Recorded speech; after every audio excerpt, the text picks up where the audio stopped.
যে টাকা তুলে নিয়ে পালিয়েছে 1 কোটির বেশি ফেক জব কার্ডে বাংলাদেশে টাকা চলে গেছে। ভারতের টাকা মুর্শিদাবাদের নবগ্রামে 100 দিনের কাজ করে বাংলাদেশে চলে গেছে। বাঙ্গালোরে হায়দ্রাবাদে পরিযায়ী শ্রমিকের অ্যাকাউন্টে গেছে 100 দিনের জব কার্ডের টাকা। 7,000 কোটি টাকা সাইফন হয়েছে। কেন্দ্রের কংগ্রেস সরকার 4 থেকে 14 দিয়েছিল 100 দিনের কাজে পশ্চিমবঙ্গকে 14,000 কোটি। নরেন্দ্র মোদীজি 14 থেকে 22 পর্যন্ত দিয়েছেন 54,000 কোটি টাকা।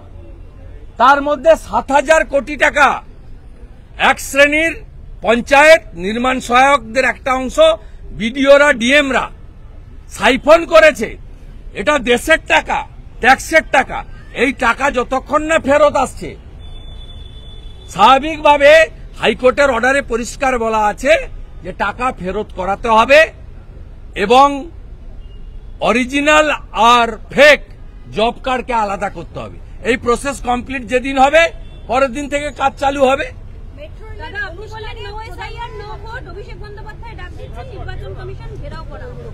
উনি অনেক জায়গায় ঘেরাও করতে যান। 100 দিনের টাকা নিয়ে বলেছিলেন দিল্লি যাব 10 লাখ লোক নিয়ে। গেছিলেন কটা লোক নিয়ে? লোক দেখেছে। রাজঘাটে যখন লাঠি নিয়ে তাড়া করে দিল্লি পুলিশ, তখন শান্তনু সেনের জুতা, সুজিত বসুর ছাতা, প্রাণ নিয়ে ছুটে পালাচ্ছিল। তারপরে কলকাতা পুলিশের সৌজন্যে তখন ওই বিনীত গোয়েল ছিল যিনি প্রোটেকশন দিয়েছিলেন। এইখানে ছামড়া বেঁধে, উল্টো দিকে ছামড়া বেঁধে এইখানে উনি বিপ্লব করেছেন। উনি অবিলম্বে দিল্লি যান। দিল্লি পুলিশ রাজীব কুমার বা মনোজ বার্মার পুলিশ নয়, দিল্লি পুলিশ কেন্দ্রীয় সরকারের হাতে। দিল্লি পুলিশের লাঠি সাইজ হচ্ছে 6 ফুট। রাজঘাটে যেমন দৌড়েছিলেন, এবারে খালি পায়ে যাবেন, নইলে জুতো রাখারও সুযোগ পাবেন না। এসএসসির ক্ষেত্রে যে ভিডিওটা গতকাল পুলিশ চালিয়েছিল, আজকে কোর্টে এই নিয়ে মামলা ওঠে। Fake video. হ্যাঁ, ফেক ভিডিও। ওখানে একটা চ্যাংড়া অফিসার আছে অনিশ বলে, ওই চ্যাংড়া অফিসারের কুকীর্তি এটা। সুমন বিশ্বাস এ কাজ করতে পারে না। সুমন প্রতিবাদী চরিত্র, সুমন রাষ্ট্রবাদী। সুমনকে ফাঁসানোর জন্য এই কাজ করেছে অবৈধ ইললিগাল ইনফিল্ট্রেটার্স। আর বাকি 85 জন বেরিয়ে গেছে ভারতীয়। সেই ভারতীয়দের সঙ্গে তারা ভালো ব্যবহার করেছে এবং তারা হরিয়ানাতে কর্মক্ষেত্রে আছে। তাই আপনাকে আমরা 5,000 টাকা চাঁদা তুলে দেব, আপনি বাংলাটা দয়া করে ছাড়ুন। পিসিমণি, আপনি বাংলা ছাড়ুন, বাংলাকে বাঁচান। আমরা সবাই আপনাকে 5,000 টাকা করে দেব, কোনো চিন্তা নেই। পরিসংখ্যান দিয়েছে হরিয়ানা বাদে আর কোন স্টেটের পরিসংখ্যান কিছু দিয়েছেন রাজ্যপাল? আমি এটা বললাম, বাকিটা স্টাডি করব। হাতে তো নিয়েছি, পড়তে দিতে হবে। মমতা বন্দ্যোপাধ্যায় তো আজকেও নবান্নে বসে বলছেন বাংলা ভাষা আছে, সেখানে বাংলাভাষীরা রয়েছেন, তারা আক্রান্ত হচ্ছে। যেখানে ডবল ইঞ্জিন সরকার রয়েছে বিজেপি, সেখানেই আক্রান্ত হচ্ছে। কে বলছে? মুখ্যমন্ত্রী বলছে। মুখ্যমন্ত্রী মানে খালা মমতা ব্যানার্জি। উনি কোন বাঙালির পক্ষে বলছেন না, উনি রোহিঙ্গা আর বাংলাদেশি মুসলমানের পক্ষে বলছেন। সব বড় বড় কথা বলবেন না। হিন্দল মজুমদার আজকে কোন ভারতীয়, কোন হিন্দু বাঙালি মমতা ব্যানার্জির পক্ষে নেই। কান খুলে শুনে রাখুন। এবারে কেউ টুপি পড়বে না, দেখা হয়ে গেছে। যারা অভয়ের মায়ের মাথায় লাঠি মারে তারা আর যাই হোক বাঙালি হতে পারেন না। অনুব্রত মণ্ডল কুকথাকাণ্ডে জামিন পেলেন। হ্যাঁ, পাবেন তো, পাবেন তো। মাথায় অক্সিজেন কম যায়। পিসির ভাই 18 জন সিকিউরিটি দিয়েছে, এসআরডি এর চেয়ারম্যান। উনি পাবেন না তো কে যাবেন? পাবেন।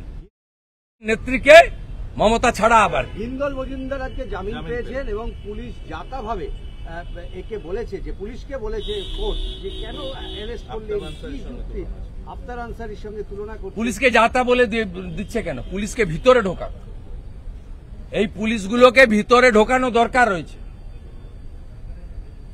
এই যারা উপরতলার অফিসারদের সন্তুষ্ট করার জন্য এরকম অবৈধ কাজ করছে, প্রতিহিংসা পরায়ণের রাজনীতি করছে তাদেরকে জেলে ঢোকানো উচিত। 100 দিনের কাজকে চ্যালেঞ্জ করেছে, হাইকোর্টের রায়কে চ্যালেঞ্জ করে কেন্দ্র সুপ্রিম কোর্টে গেছে রাজ্য সরকার, এটা নিয়ে কি বলবেন?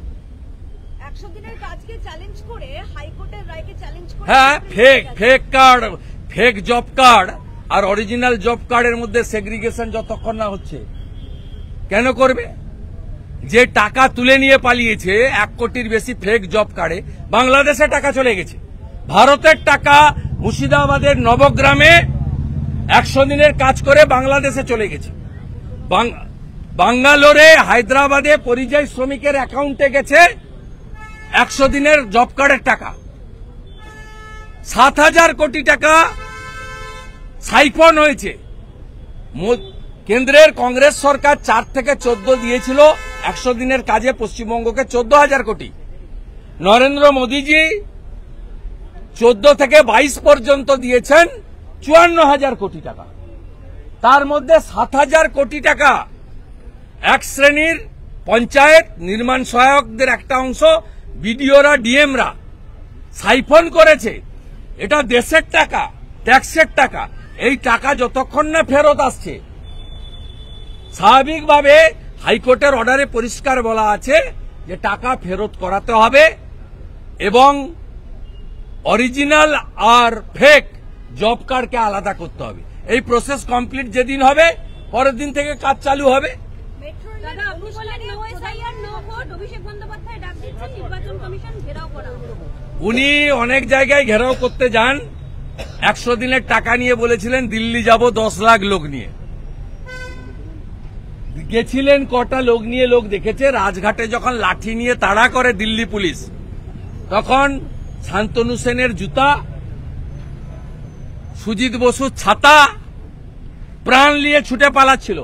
তারপরে কলকাতা পুলিশের সৌজন্যে তখন ওই বিনীত গোয়েল ছিল যিনি প্রোটেকশন দিয়েছিলেন। এইখানে ছামড়া বেঁধে, উল্টো দিকে ছামড়া বেঁধে এইখানে উনি বিপ্লব করেছেন। উনি অবিলম্বে দিল্লি যান। দিল্লি পুলিশ রাজীব কুমার বা মনোজ বার্মার পুলিশ নয়, দিল্লি পুলিশ কেন্দ্রীয় সরকারের হাতে। দিল্লি পুলিশের লাঠিসের সাইজ হচ্ছে 6 ফুট। রাজঘাটে যেমন দৌড়েছিলেন, এবারে খালি পায়ে যাবেন, নইলে জুতো রাখারও সুযোগ পাবেন না। এসএসসির ক্ষেত্রে যে ভিডিওটা গতকাল পুলিশ চালিয়েছিল, আজকে কোর্টে এই নিয়ে মামলা ওঠে। ফেক ভিডিও, হ্যাঁ, ফেক ভিডিও। ওখানে একটা চ্যাংড়া অফিসার আছে অনিশ বলে, ওই চ্যাংড়া অফিসারের কুকীর্তি এটা। সুমন বিশ্বাস এ কাজ করতে পারে না। সুমন প্রতিবাদী চরিত্র, সুমন রাষ্ট্রবাদী, সুমনকে ফাঁসানোর জন্য এই কাজ করেছে।